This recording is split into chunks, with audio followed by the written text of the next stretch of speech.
지난 강의까지는 디자인 컨셉을 시각화한 요소 중 컬러에 대해 진행했고, 이렇게 키 컬러 값과 그를 위한 중간 과정들이 재산으로 남아있죠. 그 과정들은 모두 잘 정리해서 데이터화해서 재산으로 갖고 있길 바라고 폰트로 넘어가겠습니다. 우선 영상을 하나 보시죠.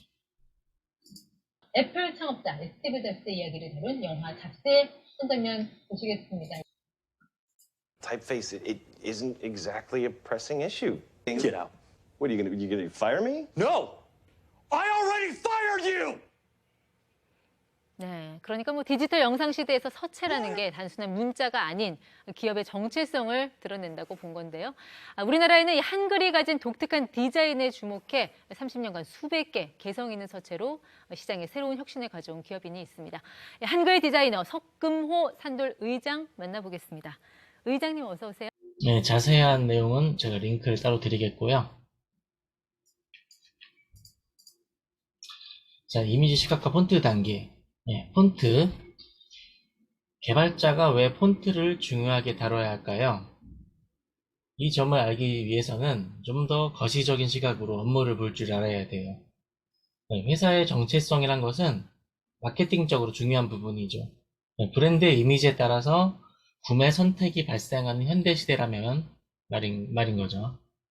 회사의 정체성을 구축하기 위해서는 온갖 방법을 동원하고 천문학적인 돈을 쓰고 해서 정체성을 개발하고 전파를 하는데, 그 중에는 그 큰 부분으로 시각적인 방법도 동원을 하겠죠.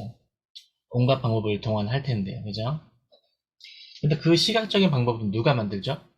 정체성을 구축하기 위해서 어떤 디자이너에 의해 브랜드 이미지를 시각화했겠죠. 그렇게 그려낸 시각화된 이미지는 뭐 지키고 싶을 때만 지키는 게 아니에요. 지키고 싶지 않을 때는 안 지키고 편하게 할 수 있는 그런 게 아니에요. 흐트러짐 없이 지켜내줘야지 회사의 정체성이 확립이 되어요. 그런 정체성이 없다면은 브랜드 가치 키워나가기엔 무리가 있다고 봐요. 아까 좀 전에 영상에서 보셨지만 애플에는 그 어떤 시각적인 컨셉을 지켜내기 위해 곳곳에 정확한 폰트들을 사용해서 정체성을 유지하는 데 도움을 주고 있어요. 폰트를 모든 곳에 사용한다고 해서 정체성이 유지되는 간단한 문제는 아니지만, 폰트와 컬러, 그 밖의 다양한 요소들에 의해 회사의 정체성은 초기 설정한 컨셉대로 유지를 해 나갈 수 있는 밑받침이 된다는 거죠. 이 회사의 정체성이란 거는 초기 설정한 컨셉대로라고 했는데, 이거 디자이너가 설정하는 거 아니죠. 당연히 회사 정체성은 회사 대표나 회사 중요한 인물들이 정한 그런 부분들이겠죠. 그것을 어떤 디자인이라는 수단을 통해서 표현한 것 뿐이니까. 근데 그것을 안 지켜준다는 것은 문제가 있다는 거예요.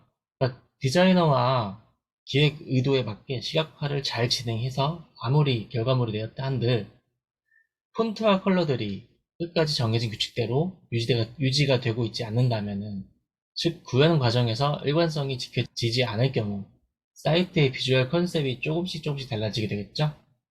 받는 느낌이 달라질 거고 결국 정체성에 긍정적인 영향은 주지 않을 거예요. 물론 정체성이란 건 긍정적이든 부정적이든 그런 선악 개념을 얘기하는 건 아니죠. 하다못해 부정적인 컨셉을 유지하려면 그 목표 안에서 일관성이 있어야겠죠. 예를 들어 부정적이라는 걸 하면은 마약상이나 도박업체 이런 거라 하더라도 그 타겟에 맞게 설계한 그 이미지가 있어요. 그 이미지를 고스란히 갖고 있어야지 타겟 고객들이 헷갈리지 않겠죠. 어느 날 갑자기 그 정체성을 건드리는 무언가가 박혀 있다. 그러면 그 브랜드 이미지를 보고 찾아오던 그 손님들의 유입은 끊길 수도 있어요. 스티브 잡스로 대표되는 애플의 경우는 마케팅적으로 하나의 큰 경험을 제공하고자 하였고, 그 정체성을 깨고 싶지 않았던 겁니다. 그리하여 애플만의 정체성을 주는 서체를 사용을 했고요. 그 모습은, 여기서 사용된 그 서체의 모습은 튀고 독특한 화려한 폰트를 말하는 게 아니에요.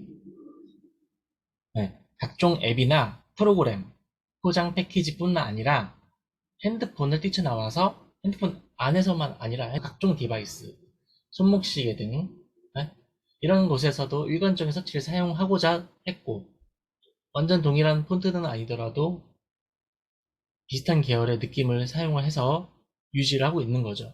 이런 걸 통해서 이것은 애플 제품이다. 사과 마크를 보지 않더라도 사용하고 있는 뒷모습을 보더라도 이것은 애플 제품인 것 같은데 라는 경험을 제공을 해주는 거죠. 처음 보는 제품을 경험하는데 이게 애플 제품인가? 약간 애플 감성인데 또는 이거 애플 짭인데 이런 비슷한 생각 해본 경험이 있나요? 구글에서 애플 느낌이라고 검색을 해봐도 다양한 결과들이 나오는데 예를 들어서 블로그 글, 개인 홈페이지 이런 데서 그런 것들이 나오는데 주로 블로그에서 나오죠. 근데 여기서 작업물들은 보통 다 애플 느낌이란 표현을 쓰고 있다는 거죠. 예를 들어서 애플 느낌 깔끔한 PPT 템플릿 이런 식으로 표현을 하고 있는 거죠. 자, 여기도 마찬가지죠. 애플 느낌의 모노톤의 발표용 PPT 자료 템플릿 이렇게 얘기하고 있죠. 이런 식의 표현들을 하고 있는 거예요. 자, 아까 말했죠? 약간 애플 감성인데 애플 짭이네 이런 생각들이 든다는 거죠. 근데 그러려고 했을 때 가장 큰 주안점이 있어요. 모든 곳에서 사용되어도 무리가 없을 만큼 그 서체는 안정적이고 범용적이고 잘 보이고 또한 세련되어야 해요. 이런 서체를 선택한 능력이 중요한 거죠.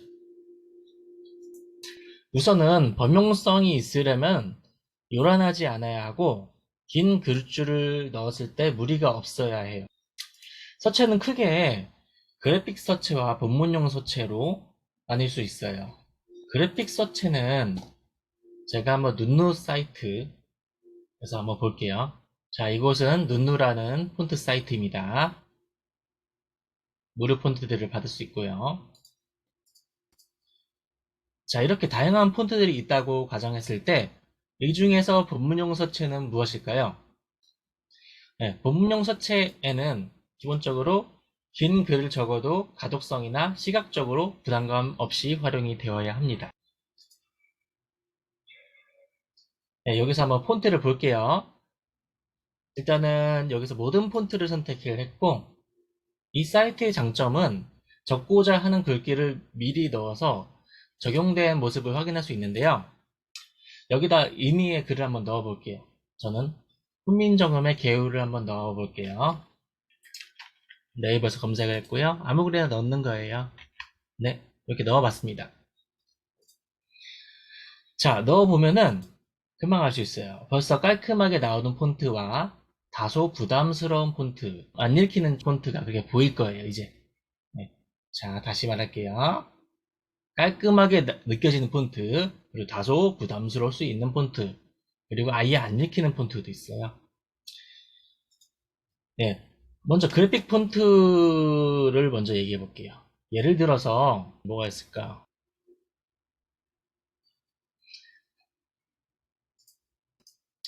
예를 들어서 이런 폰트가 있네요. 이런 폰트가 있고 또 이런 폰트도 있죠. 좀 더 적합한 예시를 찾아보겠습니다.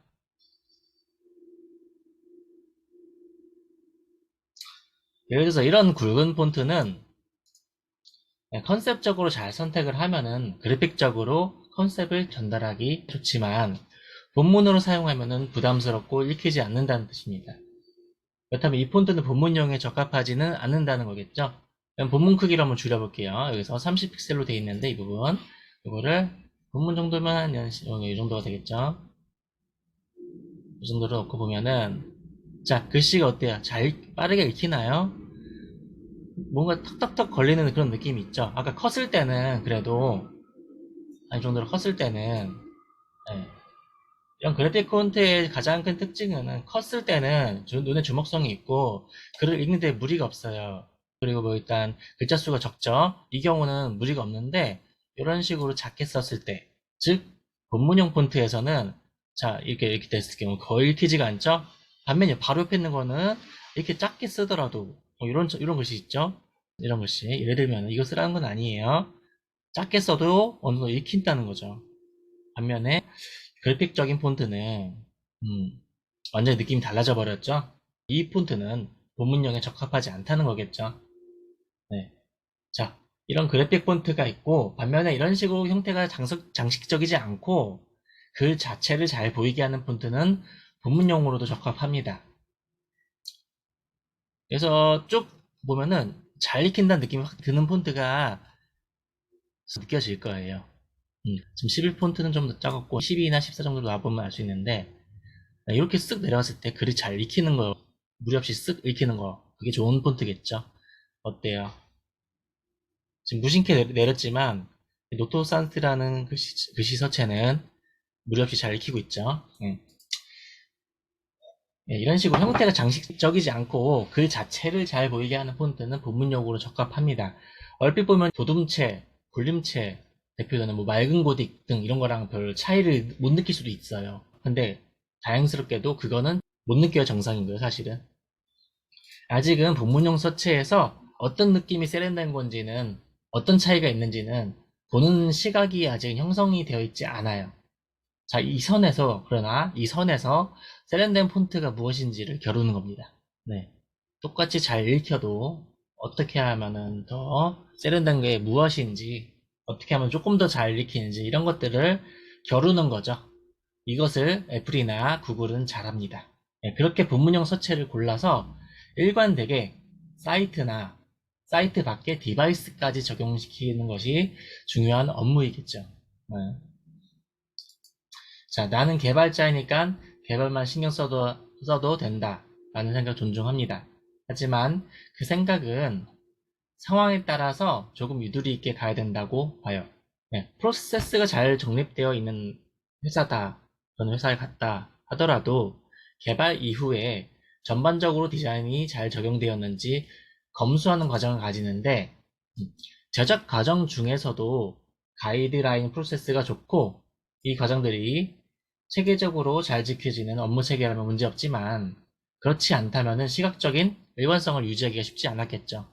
네, 특히 자신의 일을 소규모로 개발을 창업하려는 경우 소수의 인원이라면은, 또는 창업자 본인이 개발한다고 가정을 하면은 브랜드 이미지가 중요하다는 것이 더 와닿을 텐데, 그때 일관성을 잃거나 더 나아가서는 가독성이나 이런 것들이 해쳐서 완성도 측면까지 떨어진다면은 어떨 것 같아요?